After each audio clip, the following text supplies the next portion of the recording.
Let's go further. So before we go ahead, children, I just wish to tell you we have 3 questions here, and there are 2 more questions. Um, you will get the answers to these questions in English workshop PowerPoint. Now let's go ahead. So when Jerome told Albert Einstein that he liked listening to songs which had words, and he liked listening to music where he could follow the tune. Albert Einstein smiled and nodded, obviously pleased. He was very happy to listen to this. And he smiled as well as he nodded. He moved his head up and down in agreement. You can give me an example perhaps. And he told that, okay, give me an example. Tell me a song which you like. I told him I like anything by Bing Crosby. At once I could hear Bing Crosby's voice filling the room. And when he told Albert Einstein that he likes listening to songs by Bing Crosby, who is an American singer and actor, immediately he could hear the song sang by Bing Crosby being played on the gramophone by Albert Einstein. Now, can you please tell me what you just heard? He said. And Albert Einstein asked that just tell me what did you hear? The simplest answer seemed to be to sing the lines. So I sang it back to him. Jerome sang the same song which was played by Albert Einstein. He smiled. You are not tone deaf, he said. And when Albert Einstein heard Jerome singing the song, he told that he was not at all tone deaf and he had a good knowledge of high notes and low notes.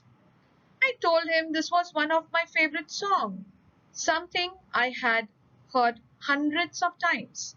So it didn't really prove anything. And Jerome was not ready to accept that he was not tone deaf. Instead, he told um, Albert Einstein that it was his favorite song and he had heard it number of times, and that was the reason why he could sing it properly.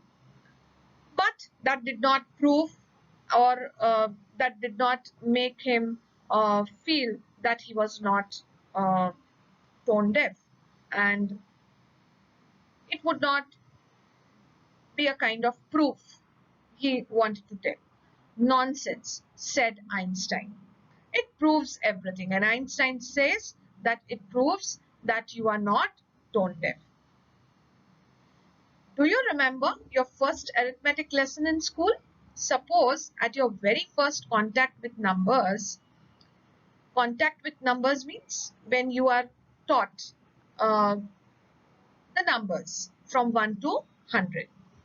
Knowledge of numbers is given to you in your mathematics class. Your teacher had ordered you to work out a problem in, say, long division or fractions. Could you have done it? And he asks a question that when you were introduced to numbers in arithmetic, and at that time, if your teacher had asked you to solve a question of long division or a fraction, then would you be in a position to solve that problem? No, of course not. And this was a very obvious answer of Jerome to Albert Einstein that he won't be able to solve a fraction or a long division problem if given when he was just introduced to numbers.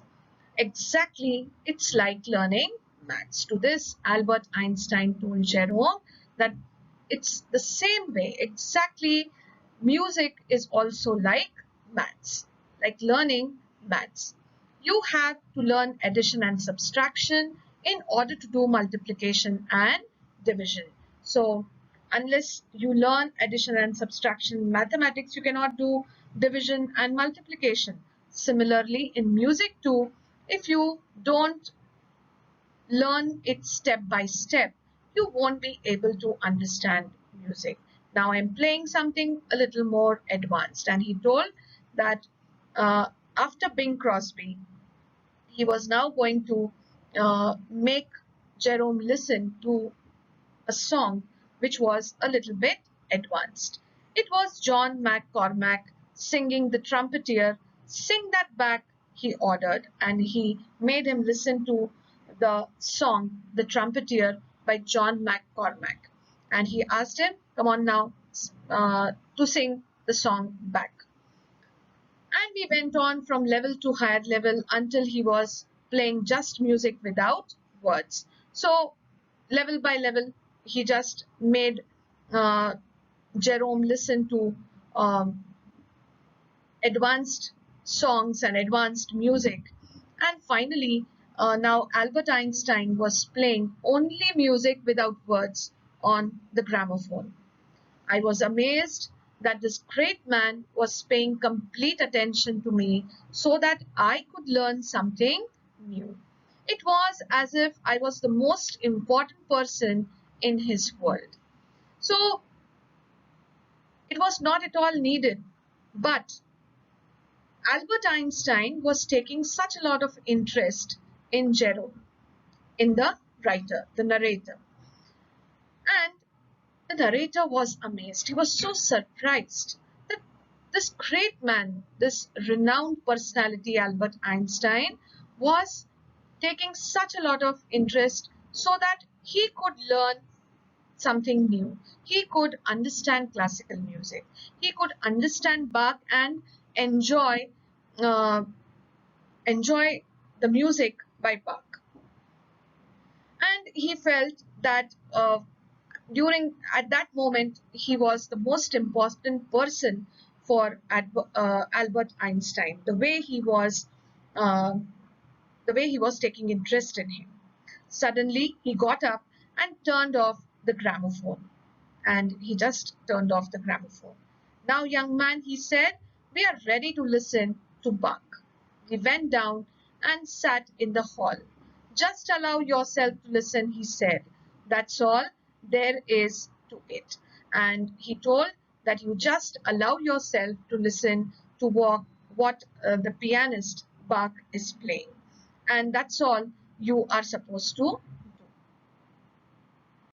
I have heard that piece many times since that day, but I am never alone. I am sitting beside a small man with a shock of untidy hair and a pipe in his mouth.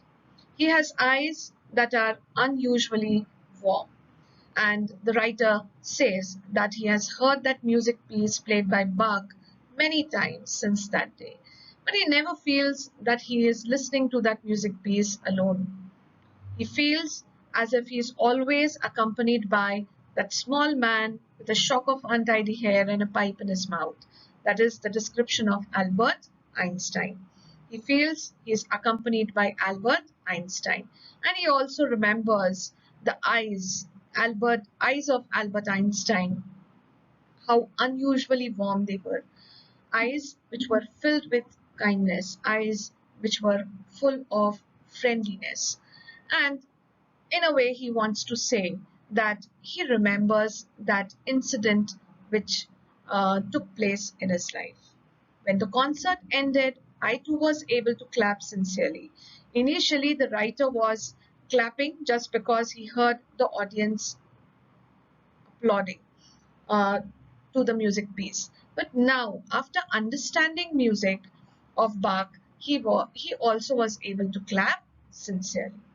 Our hostess came towards us. We both stood up.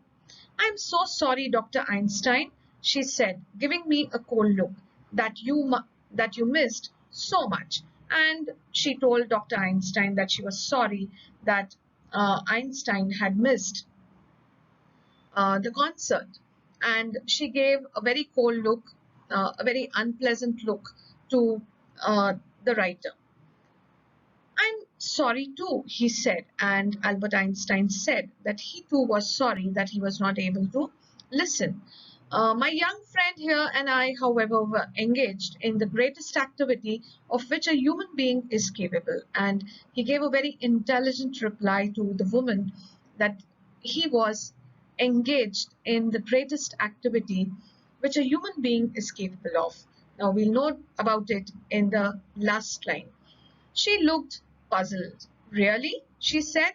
And what is that? Even she wanted to know that what is that greatest activity of which human being is capable of.